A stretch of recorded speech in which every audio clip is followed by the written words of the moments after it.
Hello, I am back in the stunning Padley Gorge, and once again I'm here to concentrate on Pied Flycatchers, but today I'm going to be trying to get them in flight, and I'm going to be utilising the procapture mode on my OM system OM-1. Now, procapture is essentially a pre-capture mode, so it takes a burst of images before you press down the shutter button. So what I'm going to do is go through the settings that I've got programmed in for procapture. If you're not interested in that, then just skip this next section and get to what are hopefully going to be some lovely photos.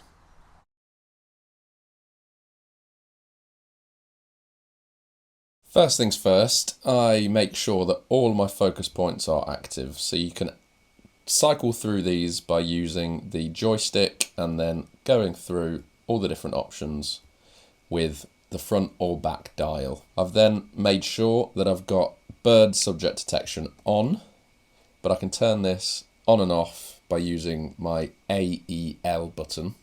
And then if you would like to change through the different types of subjects, you just hold that AEL button until you find the subject that you'd like to track. I then make sure that I do indeed have procapture SH2 selected. So this means that the focus will be working for every single one of my shots, as opposed to SH1, where the focus just takes it from the first shot that you take and then it won't try and track the subject. So then I want to be looking at the drive mode. So I press the menu button and then you cycle through until you get to 7.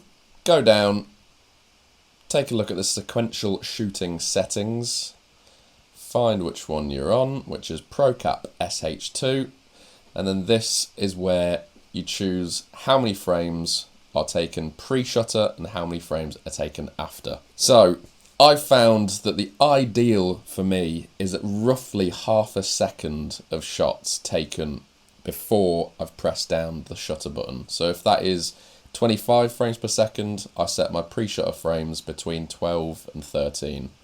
However, if I was shooting at 50 frames per second, I would change this all the way up to 25.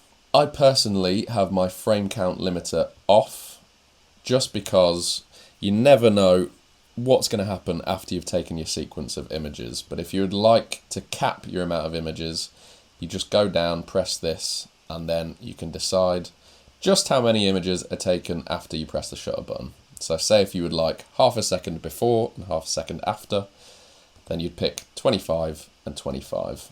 Next, I will go into the AF part of the menu, so that's autofocus. And whilst I usually use back button focus, when I'm using procapture, I like to have the focus on the shutter button as well.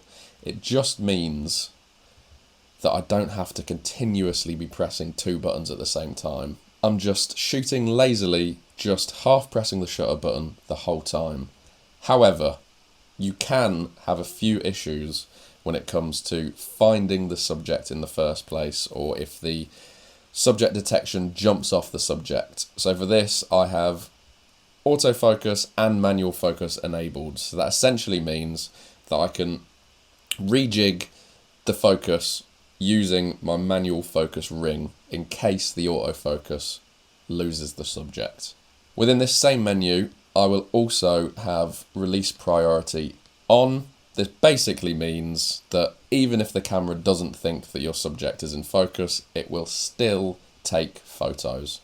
And then that is pretty much it for my settings. I've saved this as my C2. That's just personal preference. And I have my save settings as hold rather than reset, which basically means that whilst I'm in C2, I can be changing my settings to match exactly what light is there, the subject, how quick it is. Then if I change to C3, I know that if I come back to C2, they will be exactly how I left them. Now, I will do a video further down the line on exactly how I've set up my OM-1 and why. So if you're interested in that, then do let me know, and remember to subscribe. Right, back to me in the field. So I've got a pair of flycatchers that I know where the nest box is, probably about 10 metres away from me on the other side of a tree. What I've been observing for the last half an hour is which branches the male is coming out and sitting on. So to begin with, I'm doing a bit of a run and gun approach with my speedy gimbal, and essentially wherever the male goes, I'm moving to be able to stay and then wait for it to take off, record the images, and fingers crossed, we get some nice photos. Now they've been staying quite far away today, so I'm going to do this approach for about an hour or so, and then what I'm going to do is position myself down there, pointing just away from the nest box, waiting for the birds to fly in, getting ready with my procapture for them to fly out and hopefully get those birds in flight as they come out of the nest box. We'll see.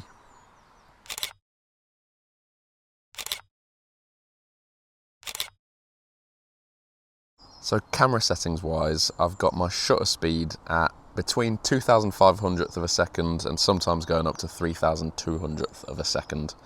For the aperture, wide open at f4, and then the ISO, I'm just changing it depending on what the light's doing. I'm not really that bothered about the ISO today because you need to have a fast shutter speed. So whatever exposes this correctly is what I'm going to use for the ISO.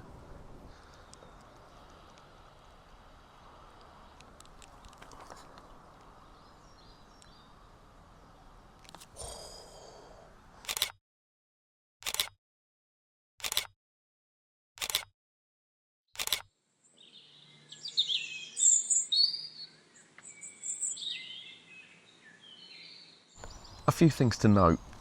One, procapture absolutely burns through battery. You've got to think of it as if you're always half pressing your shutter button, it's essentially like continuously taking photos. So it's a lot of work for the camera to be doing. So make sure you've either got a portable charger or multiple batteries. The second thing is you've still got to concentrate pretty hard, especially when, like these Pied Flycatchers, the bird can come and land on a stick or a branch and stay there for upwards of 5 minutes. You're just having to hold, look, concentrate, and then wait for it to fly off. They're not making it easy, these Pied Flycatchers. They're staying pretty far away, but I think I've got some photos that I'm pretty pleased with, and 100% they are photos that I would have had no chance of getting if it wasn't for using procapture. It's actually something that I think I've underutilised so much, and coming here and doing this has made me realise the error of my ways. It doesn't even have to be for birds in flight. It can be if you're waiting for a specific bit of behaviour. You can just be waiting, then, I don't know, it lifts its wings or it scratches or whatever. It just means that you don't have to preempt things as much.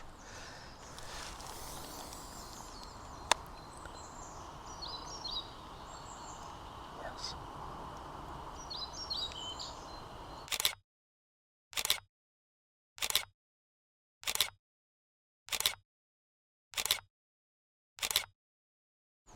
Right, well I think I'm done with the photos from up here. Like I said, none of them are going to win any awards, and if I had my time again I'd probably go on 50 frames per second just because of how fast these birds are. But I'm hoping that it has shown you the power of procapture. Now what I'm going to do for the last hour or so whilst I'm here is head down, probably sit about 15-20 metres away from the nest box, and like I think I said earlier, wait for the birds to come into the nest box, then try and get them as they're flying out. That's the theory. Let's see how we get on.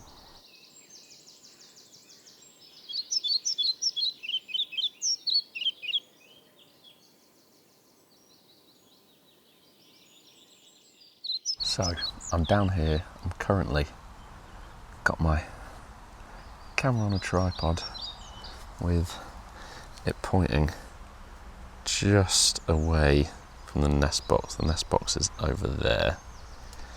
So I'll show you what I've got on my screen.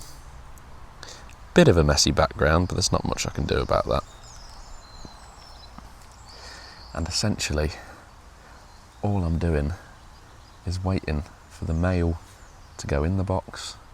Then I'm half pressing my shutter button and then hopefully catching it all along its flight path out of the box. And then a slight crop and you won't see the nest box in it, and it will just be, well, this is all theoretical, a lovely photo of a pied flycatcher in flight. That's the hope.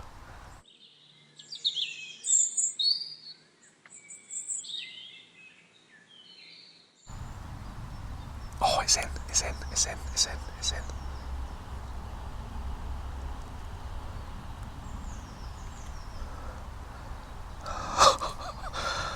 Please, God, let that be good. Where are you? Oh, God, fingers crossed.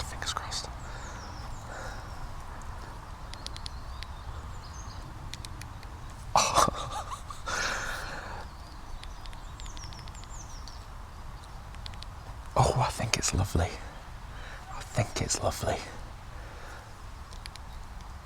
It looks pretty damn nice on the back of my camera.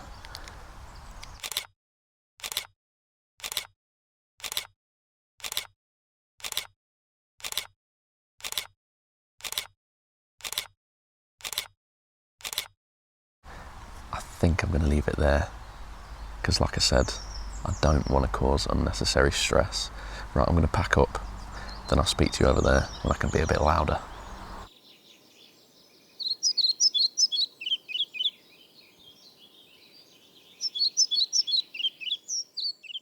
Right, well that was a bit of a whistle-stop tour here, but hopefully I've showcased just how powerful procapture can be for wildlife photography. I will be doing more videos on different ideas to utilise procapture, so if you are interested in that, then please drop me a subscription. It would really help me out.